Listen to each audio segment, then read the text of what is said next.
Hi everyone, I'm Isabella. If you've ever dealt with toxic people, buckle up. This story will make your blood boil. Babe, I got it. I actually got the position. I burst through the door, waving my offer letter like a trophy. Marketing director at Reynolds and Shaw. It was finally mine. Jack, my husband of 5 years, looked up from his laptop, his boyish grin lighting up the room. Holy Isabella, that's incredible. He pulled me into a big hug, his excitement radiating warmth. We have to celebrate. This wasn't just a win for me, it was a milestone. I'd spent years supporting Jack's career at TechCore while building my own path. And now, at 29, I had landed my dream job. Bonus, it came with a bigger salary than his. How about a dinner party? Your sister's been asking about the job hunt. I already texted her. Sarah and Tom are coming Saturday. Ah, Sarah, Jack's sister, a top real estate agent with a flawless exterior and a knack for backhanded compliments. Navigating her interesting personality was a skill I'd reluctantly mastered over the years.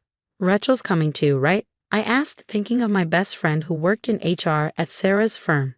If anyone could keep Sarah in check, it was Rachel. Absolutely, Jack said, smiling. This promotion deserves your bestie. Saturday arrived, a swirl of clinking wine glasses and forced smiles. Sarah sat across from me, her diamond bracelet catching the light as she swirled her wine. Marketing director, who would have thought? I mean, with your background. Her smile was polished, but her eyes were sharp. My chest tightened. What do you mean by background? Rachel, ever protective, jumped in. I'm sure she meant nothing by it. Of course not, Sarah said smoothly. I just meant some of us worked our way up more traditionally. Her husband Tom cleared his throat. The corporate world's changing, Sarah. Traditional isn't always better. Obviously, darling, she said, her tone syrupy. I just hope Isabella can handle such a demanding position. Late nights, constant meetings. She shot a pointed look at Jack. It changes people. Jack shifted uncomfortably. Sarah, come on. Oh, remember that director I told you about, Jack? The one who left his wife last year. All those business trips. Her voice dripped with Fox concern. Rachel shot to her feet. Sarah, can you help me with dessert? In the kitchen, I overheard Rachel confronting her. What's your problem? That was completely unnecessary. I'm just looking out for my brother, Sarah snapped. Sudden success can be complicated. Later, Jack found me in the kitchen. Wrapping his arms around my waist, he murmured, Don't let her get to you. She's just being Sarah. Yeah, I said, forcing a smile. Just Sarah. But something in my gut told me this wasn't over, and I was right. The first cracks appeared subtly. Jack stopped kissing me goodbye in the mornings. His usual love you text disappeared, replaced by a distracted frown as he stared at his phone. You're home late again, he muttered one evening as I walked in at 8 p.m. Big presentation tomorrow, I said. David needed the numbers revised. David, his tone sharpened. Your boss. The one Sarah mentioned seeing you with at Riverside Cafe.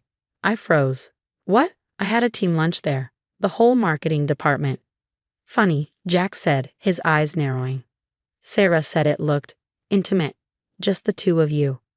That's ridiculous, I said, my voice rising. Lisa was there. So was the entire creative team. The next day, Lisa cornered me in the break room. Hey, weird question. Did your sister-in-law call the office? What? Why? She was asking about you and David. Wanted to know if you two were close. Don't worry, I told her you're never alone. I'm always there. My stomach twisted. That evening, I found Jack sitting at my desk, my work laptop open. What are you doing? I demanded. Nothing, he said too casually. Just curious about all these late nights. Since when do you not trust me? I demanded, my voice trembling. Since things stopped adding up, Jack replied coldly. He pulled out his phone and showed me photos, pictures of me at various work events. But something was wrong. The angles, the cropping, they made innocent conversations look intimate, almost incriminating. That's not. Those are manipulated. I protested, my voice rising.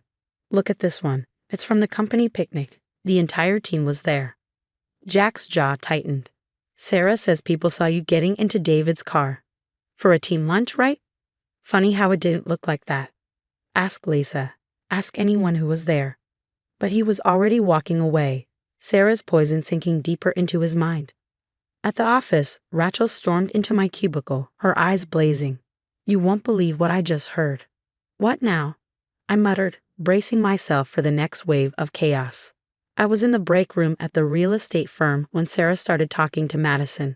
She said, "Little Miss Marketing Director won't be so smug when Jack sees all the evidence. I've always known she wasn't good enough for him. Time to put her in her place." My stomach dropped. "She's bragging about it." Rachel nodded, her jaw clenched. "She's not just spreading lies, Isabella. She's strategizing. Deliberately, methodically destroying your marriage." I slumped in my chair, the weight of it crashing down on me. While I'd been pouring my energy into proving myself at Reynolds and Shaw, Sarah had been weaving a web of deception to tear apart everything I built. My career, my marriage, my life. That night, I made one last attempt. "Jack, your sister is lying. She's always been threatened by me, by us." "Stop blaming Sarah." Jack snapped, his voice laced with frustration. "She's looking out for me. Maybe if you spent less time with David." "I can't believe you're choosing her lies over 5 years of trust." I cried, my voice breaking. But he just walked away, leaving me standing there shattered. The next day, Jack dropped a manila envelope on the kitchen table. "We need to talk." Inside were more doctor photos, fake text messages, and a typed document detailing my supposed affair. "This is insane," I said, flipping through the pages. "These aren't even real messages." "Really?" Jack's tone was ice. "Because Sarah says she found them in the cloud backup." "She's manipulating you," I shouted. "None of this is real." "Then explain this," he said, playing a voicemail from David. His voice, taken out of context, mentioned a late meeting. "That's from the Johnson campaign. The whole team was there until midnight." "Just stop, Isabella." Jack's voice cracked, his resolve crumbling. "I'm staying at Sarah's for a while." He grabbed his bag and walked out the door. At Aunt Carol's birthday party, the whispers followed me like shadows. "Poor Jack," I overheard one woman say.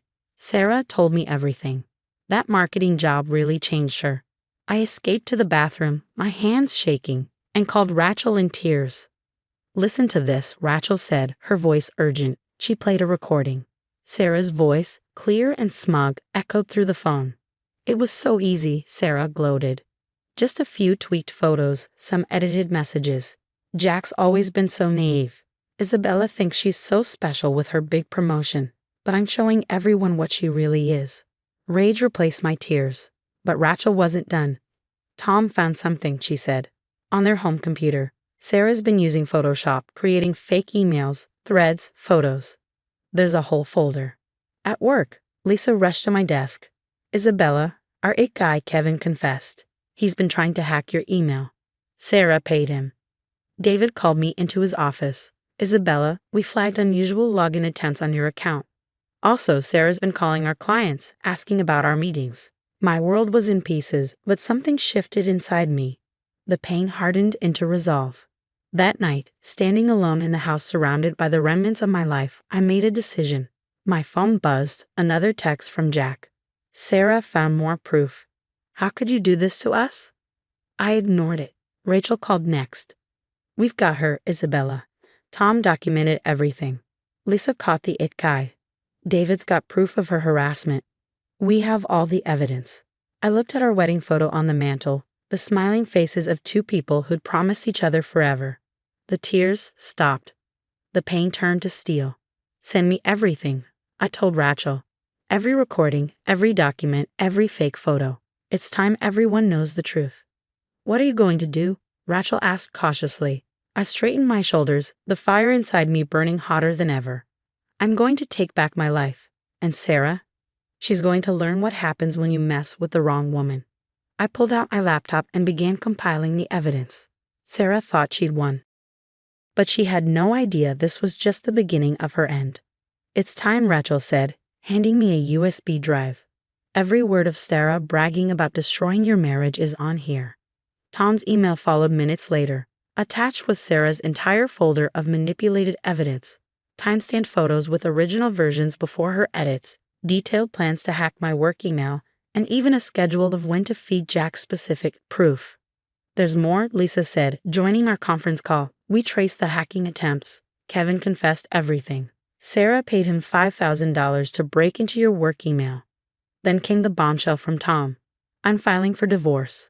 I can't stay married to someone this manipulative. I'm making everything public.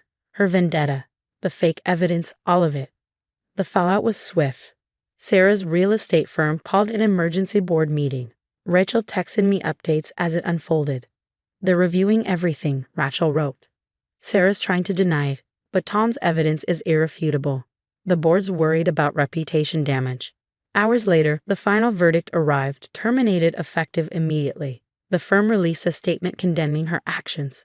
Fabricating evidence and destroying families violates our moral code, it read. Sarah's termination hit the industry newsletters within days. Major firms blacklisted her, unwilling to take on the liability of someone so toxic. Her once golden reputation was in tatters. Jack appeared at my door one rainy evening, looking broken. Isabella, he said softly, his voice cracking. I'm so sorry. I should have trusted you.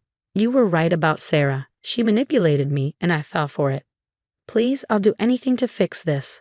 I stared at him, feeling nothing but the weight of betrayal. You're right, Jack. Sarah manipulated you, but you still chose to trust her lies over the love we built. There's nothing left to fix. As Sarah's carefully curated life fell apart, the calls began. Mutual friends and family, armed with the truth, confronted her. Job applications were rejected. Angry messages filled her voicemail. Then she called me, her voice trembling. Isabella, please, she begged. I'm losing everything. Can't you tell them it was a misunderstanding? I almost laughed. Like you told everyone my success came from sleeping with my boss? Karma's not so fun, is it, Sarah? I hung up, my heart steady. 6 months later, a for sale sign went up in front of Sarah and Tom's house. She couldn't afford it anymore. No reputable firm would touch her. Her social circle evaporated, leaving her with nothing but the wreckage of her own making. Meanwhile, I thrived. Reynolds and Shaw promoted me to executive marketing director after the Johnson campaign broke records. My divorce papers sat signed on my lawyer's desk, ready to close the final chapter of that part of my life. This wasn't just a victory, it was a rebirth. Sometimes, karma doesn't just knock, it kicks down the whole damn door. Now I have a question for you. What would you do if your spouse believed lies about you without giving you the chance to defend yourself? Would you forgive them once the truth came out, or would you, like I did, see their lack of trust as a revelation of their true character? Let me know your thoughts in the comments below.